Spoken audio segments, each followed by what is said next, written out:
আসসালামু আলাইকুম। আশা করি সবাই খুব ভালো আছেন। আমার চ্যানেলের আরও একটি নতুন ভিডিও দেখার জন্য আপনাদের সকলকে জানাই অনেক অনেক স্বাগত। আজকের ভিডিওতে আপনাদের জন্য নিয়ে এসেছি dhaba style chicken curry recipe.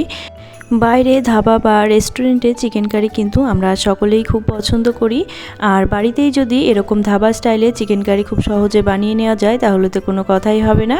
কোনো রকম কোনো স্পেশাল মশলা ছাড়াই এই ধাবা স্টাইলে চিকেন কারি আমি বানিয়েছি। চলুন তাহলে রেসিপিটা দেখে নেওয়া যাক। এখানে আমি 1 কিলো চিকেন নিয়েছি, খুব ভালো করে ধুয়ে পরিষ্কার করে নিয়েছি, আর লেগ পিসগুলোকে একটু এভাবে কেটে নিয়েছি। তার সাথে এখানে একটা বাটিতে নিয়েছি প্রায় 100 গ্রামের মতো টক দই। এখন কিছু মশলা এর মধ্যে আমি অ্যাড করব।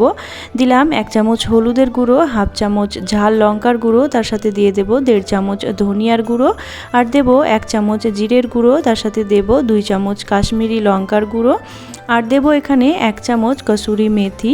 সমস্ত মশলা দিয়ে দইয়ের সঙ্গে খুব ভালো করে মিশিয়ে নেব। তারপরে দই আর মশলার একটা মিশ্রণ আমি তৈরি করে রেখে দেব।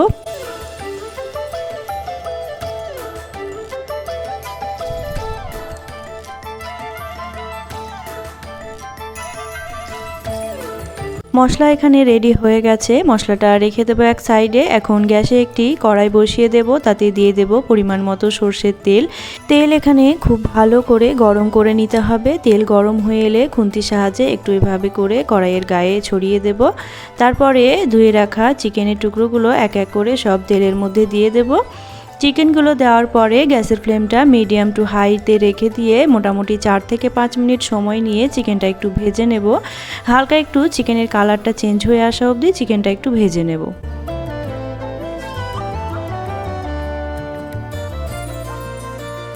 প্রায় 5 মিনিটের মতো সময় নিয়ে চিকেন এখানে আমি ভেজে নিয়েছি। দেখতেই পাচ্ছেন চিকেনটা এখানে আমার ভাজা হয়ে গেছে। এখন চিকেনগুলো তুলে রাখবো একটা পাত্রে।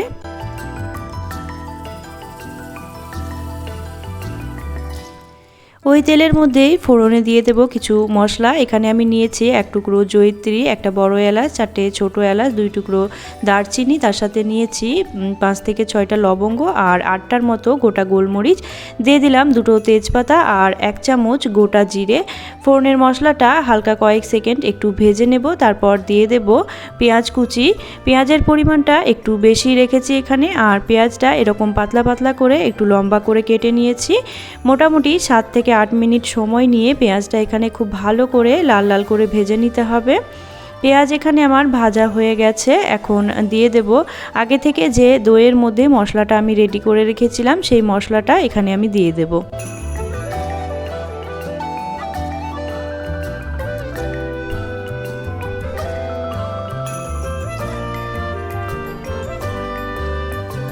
তার সাথে দিয়ে দেব 3 চামচের মতো আদা রসুন বাটা। যদি আদা রসুন বাটা মশলার সাথে একসাথে না দিতে চান তাহলে পেঁয়াজের সঙ্গে আগেই আদা রসুনটা ভেজে নিতে পারেন, তারপরে দইয়ের মশলাটাও কিন্তু দেওয়া যেতে পারে। মশলা দেওয়ার পরে সব কিছুকে খুব ভালো করে কষিয়ে নিতে হবে, একদম যতক্ষণ না অবধি মশলা থেকে তেলটা আলাদা হয়ে আসছে। দেখতেই পাচ্ছেন মশলা এখানে আমার খুব ভালো করে কষানো হয়ে গেছে। এখন দিয়ে দেব 2টো বড় সাইজের টমেটো বাটা। টমেটোটা আগে থেকেই আমি বেটে রেখেছিলাম। এখানে দিয়ে দিলাম টমেটো বাটা। তার সাথে দিয়ে দেব স্বাদ মতো লবণ। যেহেতু লবণ আমি আগে ব্যবহার করিনি, 2 চামচের মতো লবণ এখানে আমি দিয়েছি। খুব ভালো করে মশলার সাথে লবণ আর টমেটোর পেস্টটা মিশিয়ে নেব। মেশানো হয়ে গেলে তারপরে এই মশলাটাকে আমি ঢাকা দিয়ে রেখে দেব মোটামুটি 8 মিনিটের জন্য, যাতে করে মশলা খুব ভালো করে আবারও কষানো হয়ে যায়, টমেটোর কাঁচা গন্ধটা চলে যায় এবং মশলা থেকে তেলটা আলাদা হয়ে আসে। প্রায় 8 মিনিটের মতো মশলা এখানে কষিয়ে নিয়েছি। এখন ঢাকনা খুলে দেখিয়ে দিচ্ছি আপনাদের। দেখতেই পাচ্ছেন মশলা থেকে তেলটা একেবারে উপরে ভেসে উঠেছে। মশলা খুব সুন্দরভাবে এখানে কষানো হয়েছে। খেয়াল রাখবেন মশলা যত ভালো কষানো হবে চিকেনের স্বাদটা কিন্তু এখানে তত ভালো আসবে।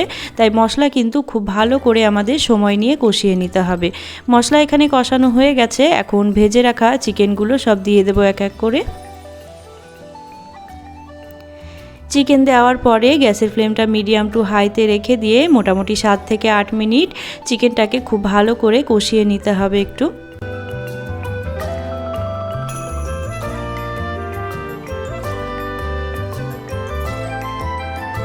প্রায় 8 মিনিটের মতো চিকেন এখানে আমি কষিয়ে নিয়েছি। এখন ঢাকা দিয়ে রেখে দেব 5 মিনিটের জন্য। গ্যাসের ফ্লেমটা একদমই লোতে রেখে দেবো এই সময়।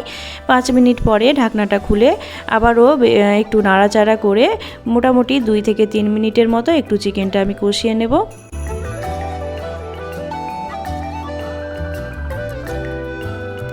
চিকেন এখানে খুব ভালো করে আমার কষানো হয়ে গেছে। এখন গ্রেভির জন্য পরিমাণ মতো জল দিয়ে দেব।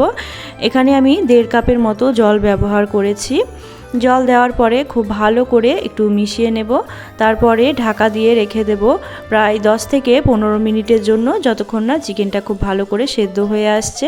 প্রায় 15 মিনিট পরে আমি দেখে নেব চিকেন এখানে খুব ভালো করে সেদ্ধ হয়ে গেছে। এখন দিয়ে দেব বেশ কিছুটা পরিমাণে ধনেপাতা কুচি, তার সাথে দেব 4 থেকে 5টা চেরা কাঁচা লঙ্কা, আর দেব 1 চামচের মতো গরম মশলার গুঁড়ো। সব কিছু দেওয়া হয়ে গেলে খুব ভালো করে আবারও একবার মিশিয়ে নেব চিকেনের সাথে। আমাদের ধাবা স্টাইল চিকেন কারি কিন্তু এখানে একদম রেডি হয়ে গেছে। দেখতেই পেলেন যে কোনো অতিরিক্ত মশলা ছাড়াই এই ধাবা স্টাইল চিকেন কারি খুব সহজেই বাড়িতে বানাতে পারবেন।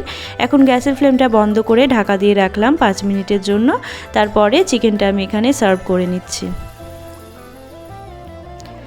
অবশ্যই এভাবে একবার চিকেন কারি বানিয়ে দেখবেন, খেতে ভীষণ সুন্দর লাগে। একঘেয়ে একই রকম চিকেনের রেসিপি না বানিয়ে এরকম স্টাইলে চিকেন কারি বানিয়ে দেখতে পারেন।